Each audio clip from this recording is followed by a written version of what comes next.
compañeras, como ya vieron en la intro, mi nombre es David Antonio Yuriza y para esta semana me corresponde resolver la asignación número 25, que dice: encuentre el área máxima de un rectángulo que puede ser circunscrito a un rectángulo dado, cuyas dimensiones son largo L y ancho A.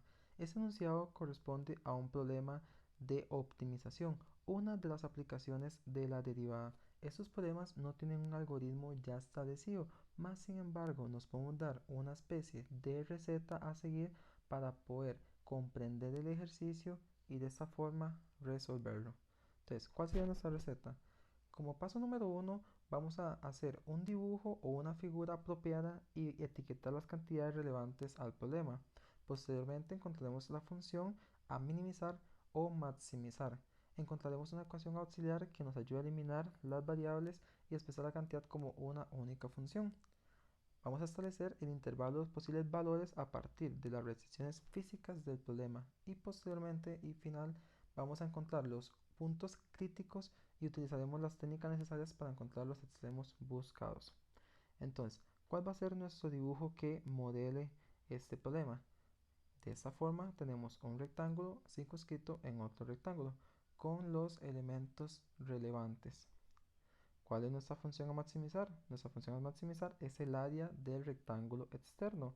Entonces, primero que todo, vamos a llamarle B al lado más largo y H al lado más corto. Por lo tanto, nuestra función a maximizar es área es igual a B por H. ¿Cuál va a ser nuestra ecuación auxiliar? La ecuación auxiliar va a ser una que intente relacionar los elementos que quiero maximizar con los elementos que el ejercicio me está ofreciendo. Entonces primero vamos a ir desmenuzando un poco este asunto de la función objetivo, que es el área igual a B por H. Vamos a irla desmenuzando un poco. Entonces, ¿quién es B? Llamémosle a los vértices C, F, D, G y E. Entonces, B es exactamente igual que decir que es la distancia desde C hasta D. ¿Y quién es H? H es exactamente igual a la distancia desde D hasta E. Por lo tanto, yo puedo llamar como una primera ecuación auxiliar al área igual a CD por DE. Pues notemos que estos elementos CD y DE aún no logran hacer una relación directa con los elementos del rectángulo interno. Entonces, sigamos trabajando. CD es también una distancia que la podemos fraccionar como la suma de CF más FD. Y DE podemos hacer lo mismo, decir de que es la suma de la distancia desde D hasta G más G hasta E. Entonces podemos llamar a esta área exterior como CF más FD por DG más GE. ¿Para qué hacemos esto? Esto con el fin de buscar cómo vamos a relacionar mediante una única variable a los elementos del rectángulo externo con los del rectángulo interno. ¿Y cómo lo vamos a hacer? Vamos a usar esos triangulitos que estoy marcando. Esos triangulitos mediante la variable cita va a relacionar los elementos del ángulo externo, perdón, los elementos del rectángulo externo con los elementos del rectángulo interno. ¿Cómo lo vamos a hacer? Usando las razones trigonométricas. Voy a resolver este rectángulo naranja. Entonces recordemos que las razones trigonométricas, el seno del ángulo cita es opuesto entre hipotenusa, el coseno es adyacente entre hipotenusa y la tangente es opuesto entre adyacente. En ese rectángulo naranja, CF es el lado adyacente de mi ángulo cita y L es mi hipotenusa. Por lo tanto, vamos a usar el coseno. Coseno de cita va a ser igual a adyacente sobre hipotenusa, donde el adyacente es CF y la hipotenusa es L. Despejando esta ecuación para tener cuánto es CF en términos de cita y relacionándolo de esta forma con el lado del rectángulo interno, nos va a quedar que CF es igual a L por coseno de cita. Ahora bien, los otros cuatro lados, en este momento puedes parar el video y realizarlos tú mismo. ¿Ya los tienes? Perfecto, continuemos. Entonces, haciendo un resumen de los cuatro lados del rectángulo externo relacionándolos con los internos mediante la variable cita, vamos a tener que CF es igual a L por coseno de cita. FD es igual a A por seno de cita, DG es igual a A por coseno de cita y GE es igual a L por seno de cita. Entonces, de nuestra ecuación auxiliar que teníamos que era el área es CF más FD por DG más GE, podemos ahora sí reemplazar todos esos valores y dejarlos en una sola variable, que la variable es z. Entonces, si lo reemplazamos, nos va a quedar esta expresión.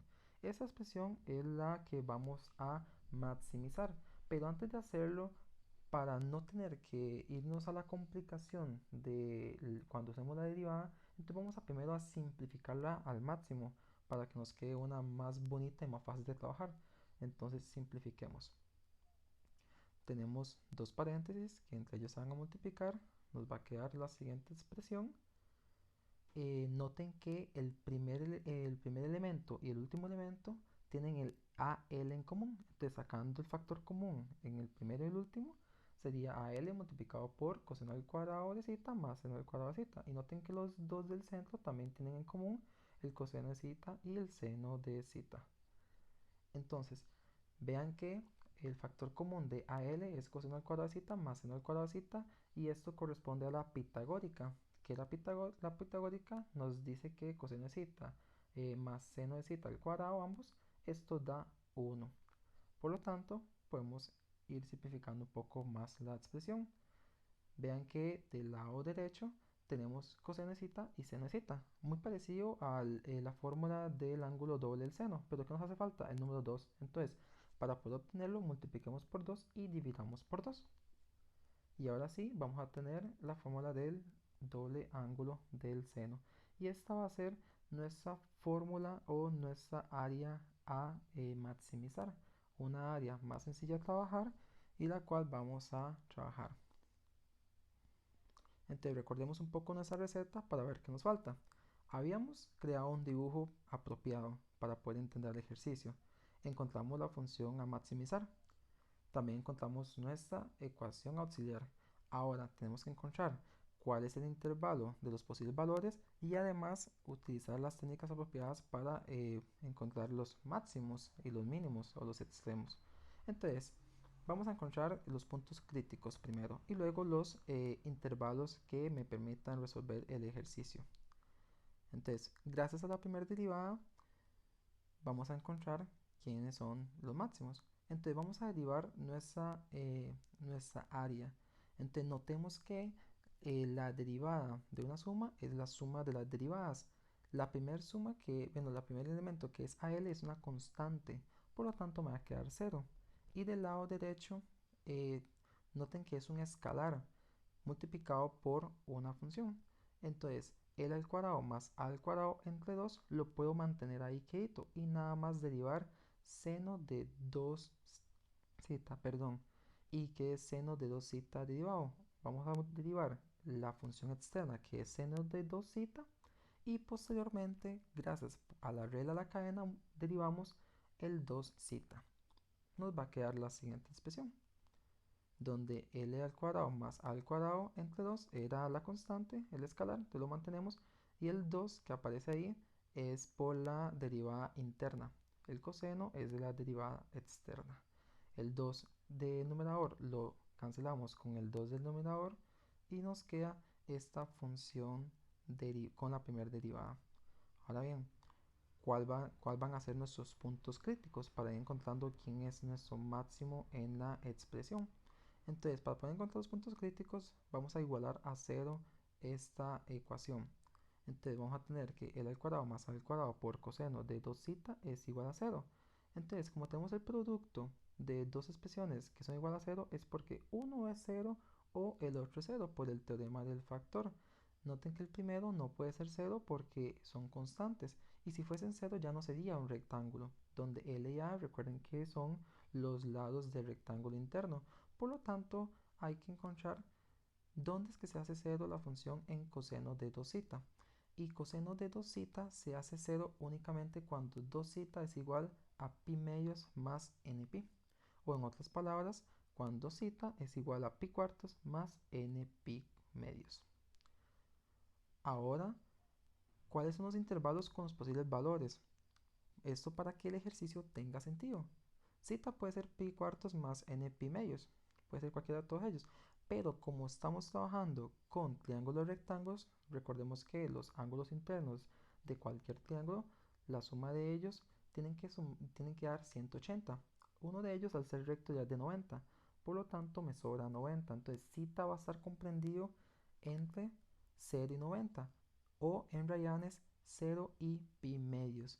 Por lo tanto, el único valor que puede tomar zeta de lo obtenido va a ser pi cuartos. Es el único que tiene sentido en el ejercicio. Ahora sí, ya con esto que sabemos quién es zeta, nuestra variable, vamos a encontrar nuestra área máxima. Entonces recordemos nuestro rectangulito con todos los datos y recordemos algunas de las igualdades que me asociaba los elementos del rectángulo externo con los elementos del rectángulo interno. Entonces, ¿quién era B?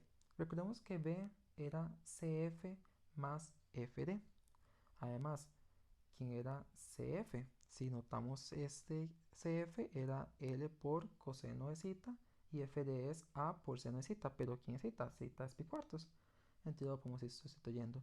Haciendo esto mismo con H, vamos a tener la siguiente expresión.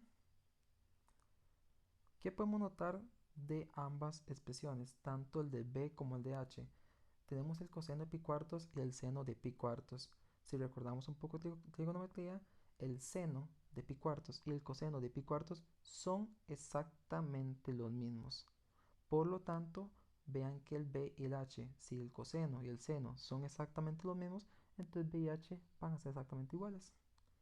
Notemos que seno de pi cuartos es igual a coseno de pi cuartos y eso es igual a raíz de 2 entre 2.